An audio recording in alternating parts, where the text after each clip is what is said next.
उत्तर प्रदेश का चुनावी और सियासी घमासान अपने चरम पर है। 2 फेज की वोटिंग हो चुकी है, तीसरा फेज आने वाला है और इस बीच माहौल बनाने की जिम्मेदारी भी राकेश टिकैत साहब ने अपने कंधों पर ले रखी है। अलग अलग इलाकों में आप घूम रहे हैं, माहौल बना रहे हैं, माहौल देख रहे हैं।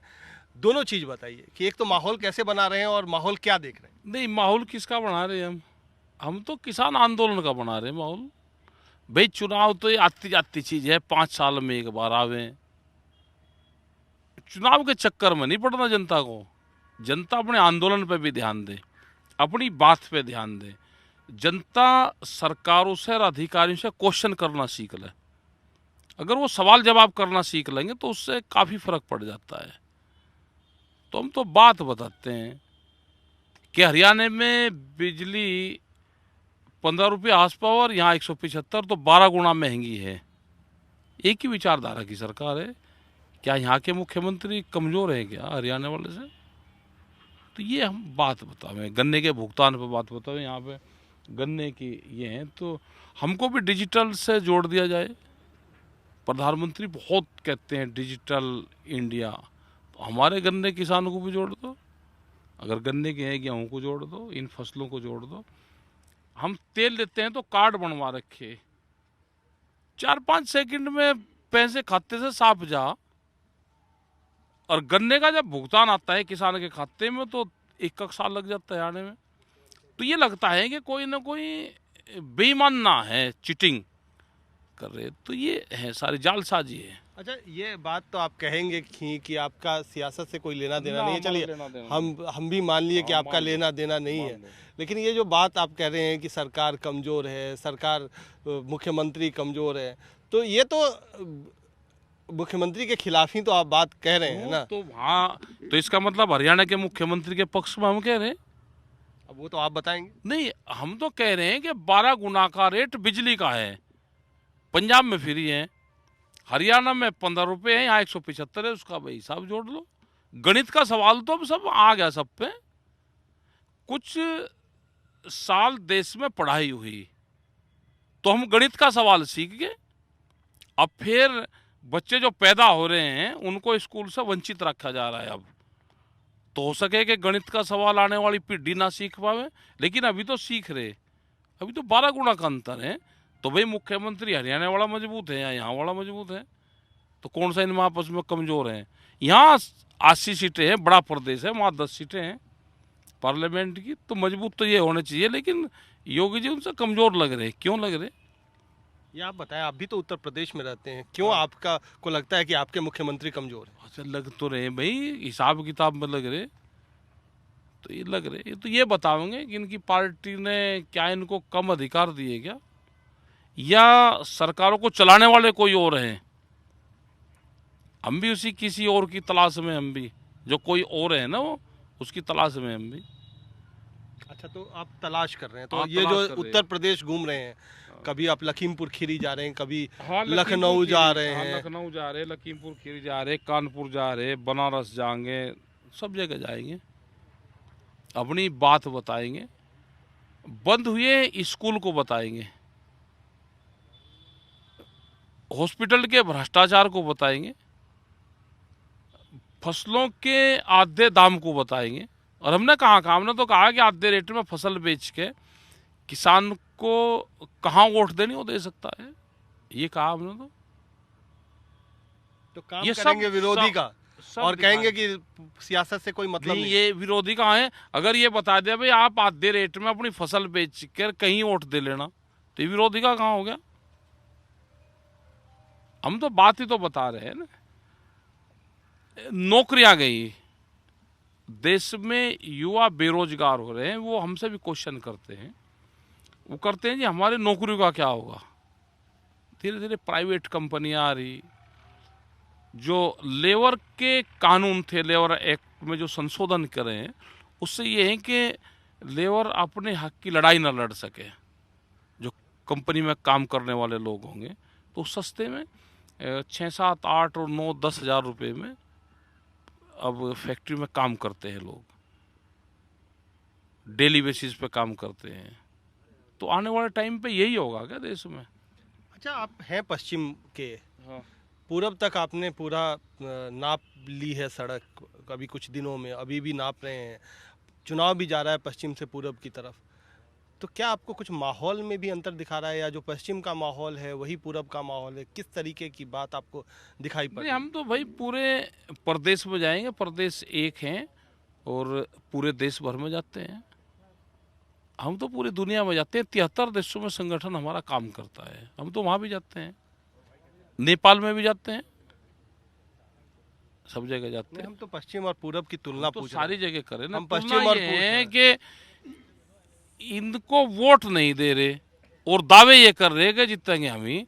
भाई बगैर वोट पड़े कौन सा हुनर है कि जो ये जीतेंगे? क्या संस्थाओं पे कब्जा हो गया? क्या इलेक्शन कमीशन बोल नहीं रहा तो उसका मतलब ये है कि बंधन में है क्या? या दूसरा सिस्टम भी कब्जे में आ गया? ये बात समझ में नहीं आई।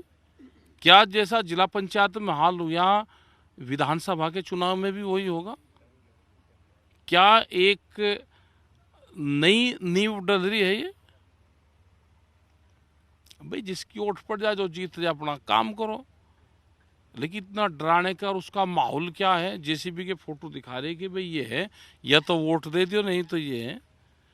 40 साल पुराने बने हुए गांव के बीच के मकान और पटवारी के माध्यम से उसे ही मकान रुका जा जिसने वोट नहीं दी जिला पंचायत में। बागपत का किस्सा, उसे कहा गया कि ये मकान गांव समाज की जमीन में है। 40 साल बाद में याद आया गांव समाज की जमीन, और जेसीबी वहां गलियों में कोई जाए के मकान तोड़ेंगे या तो वोट दे दे। तो जेसीबी वही तो दिखा रहे, या तो वोट दे दो नहीं तो मकान टूटेगा। तो आपको लगता है कि गांव में जेसीबी हाँ, जेसीबी का का वही खौफ है? हाँ ना, खौफ खाप कुछ नहीं, पर ये दिखाना चाह रहे। खौफ खाप कुछ नहीं खा रहा कोई आदमी। देखो, आरएसएस की लाठी से 4 अंगल लाठी जनता के ऊपर होगी तो काम चलेगा, नहीं तो चले नहीं। जिस दिन आरएसएस की परेड निकले उस दिन भाई गांव वाले भी अपनी परेड काट दे। ये परेड निकलनी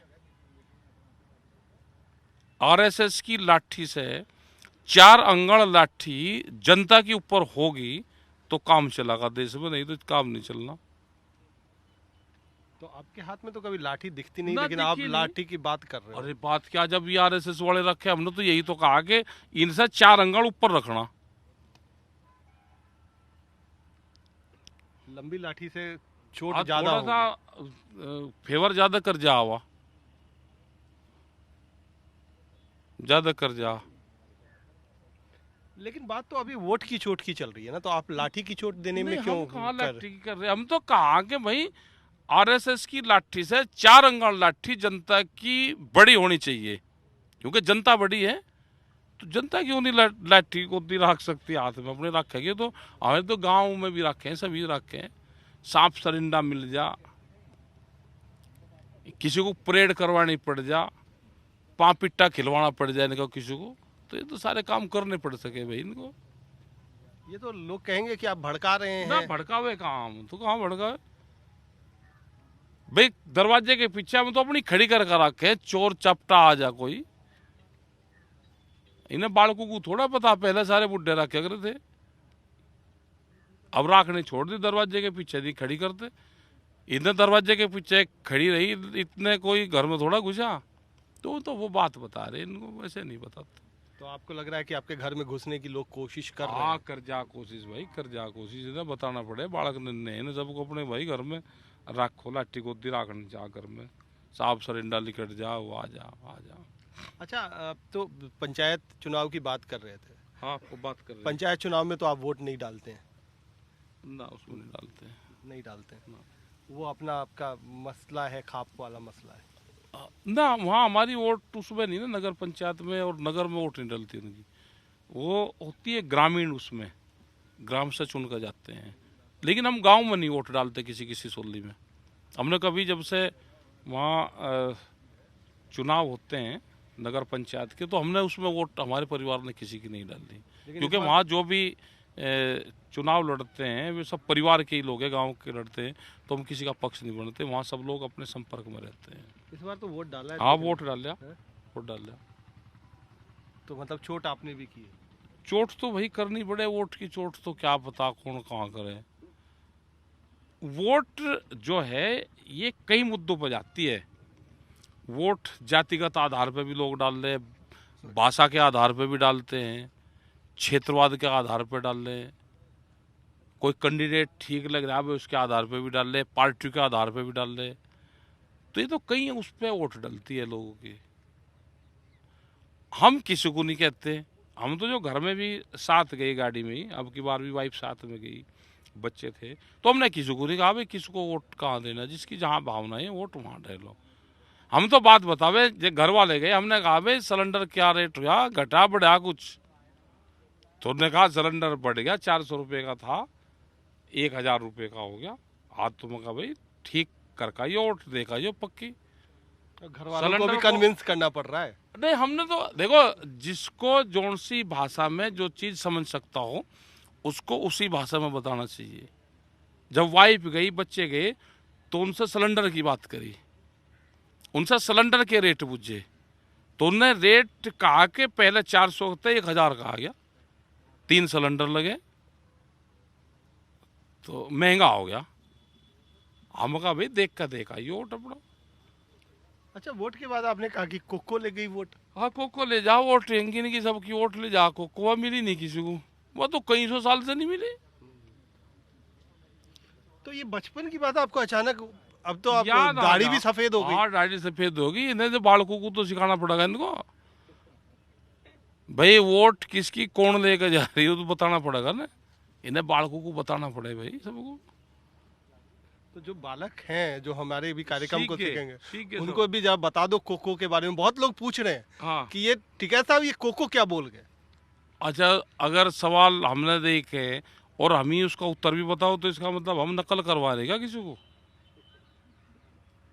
भाई हम नकल थोड़ा करवावे, तो समाज ढूंढे उसको, गांव में जाओ पता चला कि कोको मिलेगी हम। अब तो गाना चलक रहेगा, जो भी कैंडिडेट इनका आ रहेगा बीजेपी का, उसे लोग कह करेंगे तेरी वोट लेगी भाई कोको, ये कहेगा, और ये कोको के कहने से चिड़िया करेंगे, और कुछ कहने की जरूरत ही नहीं। भाई हम तो कहेंगे भाई जो भी कैंडिडेट आ रहा है उसकी वोट कोको लेगी, हमें क्या पता। मतलब चढ़ाएंगे अब आप? ये तो गांव के लोग अपने आप ही करेंगे। उसमें शादी में गाने चले हैं, 2-3 गानों से इनको बड़े ऐतराज हैं। जैसा गाना चल जा, एक लड़की वो जहाँ से बारात आई वो बीजेपी में थे, लड़की वाले यूनियन में थे। वो बारात आ गई, उन्होंने वो मोदी तेरी तोप कहाँ है, हम दिल्ली आके वो चला दे, वो कह ले जी ना चलाओ गाना। भाई मैं कहा आज इनकी बात मान लो, कोई बात नहीं, ये मेहमान है, आज ना चलाओ, दूसरा चला लो कोई। तो ये तो गाँव में ऐसे ये गाने बन रहे हैं, मजाक करते हैं लोग एक दूसरे से, पता रहता है कि कौन किसके पक्ष का है। तो ये गांव में यही संसाधन है एंजॉय करने के, और क्या है संसाधन। तो वोट डाल के भी लोग एंजॉय करते हैं, गांव में सब लोग शांति से ठीक रहते हैं। अच्छा, लेकिन आपने जब से कोको का है हाँ। तब से गूगल पे भी लोग खोजने लग गए कोको क्या चीज होती है, ये बला क्या चीज है। लोग इंटरनेट का आजकल ज्यादा इस्तेमाल करते हैं। कहाँ इंटरनेट में थोड़ा कोको है, कोको इंटरनेट में ही मिलेगी नहीं। कोको मिलेगी जो 50 साल से ज्यादा जिसकी उम्र है उसकी जेब में कोको मिलेगी, उसकी जेब में, ये उसकी जेब में मिलेगी कोको। लेकिन आजकल तो युवा नेता हैं, तो आप कहाँ 50 साल से ऊपर की बात कर रहे हैं। युवाओं की जब बात होगी तो युवाओं को तो समझाना पड़ेगा ना कि आखिरकार कौन सी ये बला है कोको। अरे जो टिकैत साहब, भाई रिसर्च करनी चाहिए ना, इस पे पीएचडी होनी चाहिए। किसी ने वो इसको वो कर लिया, वो www.com coco.com वो किसी ने वो करवा लिया, उस पर होता होगा ये बुक। तो मैं कहा भाई ठीक, कम से कम शब्दों का तो इस्तेमाल ठीक होना चाहिए, पता रहना चाहिए ना शब्द कहाँ से कहाँ जाता है।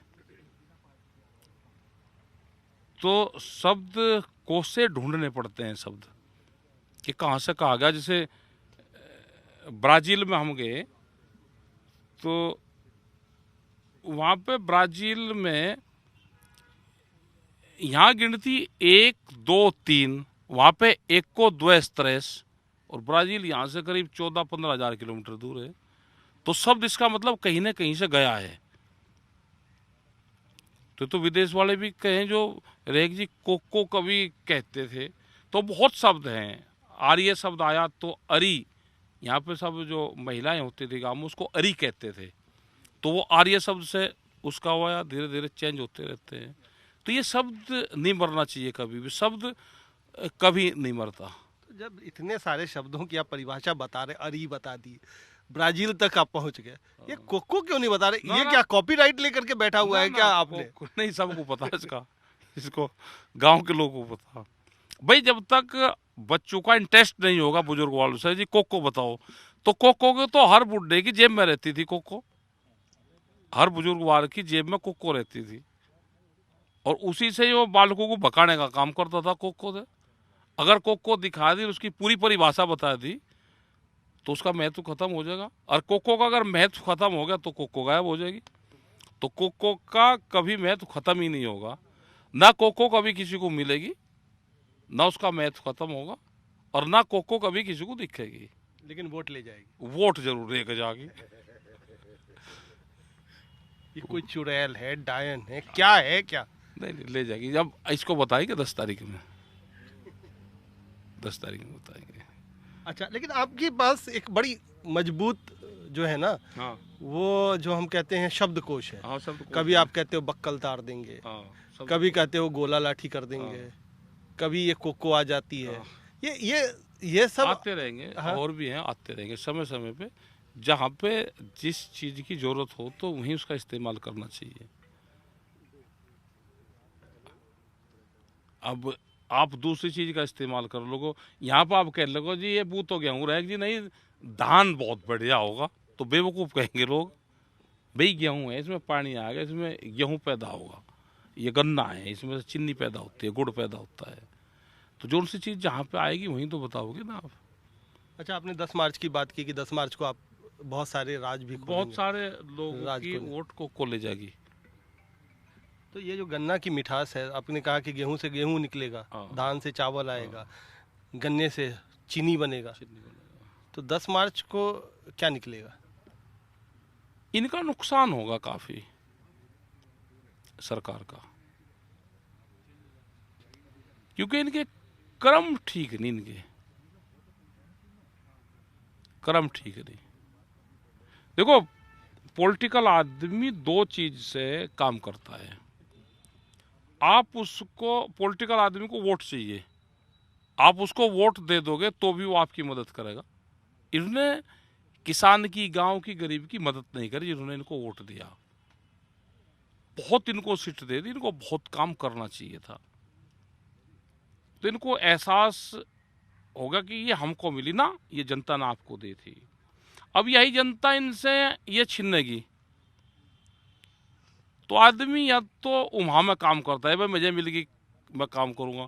अब जब इनकी छिन जाएगी, इनको घाटा होगा, तो ये डर के भी काम करेंगे। आने वाले टाइम पे ये कुछ ठीक चलेंगे। या तो वोट आप देने की ताकत रखते हो, या जनता वोट कम करने की ताकत रखते हो, तो भी ये काम करते हैं। पॉलिटिकल आदमी दो ही चीज़ से काम करे, या तो आप उसको वोट दे दो तो भी आपका काम करेगा, या उसकी वोट कटवा दो तो भी आपका काम करेगा।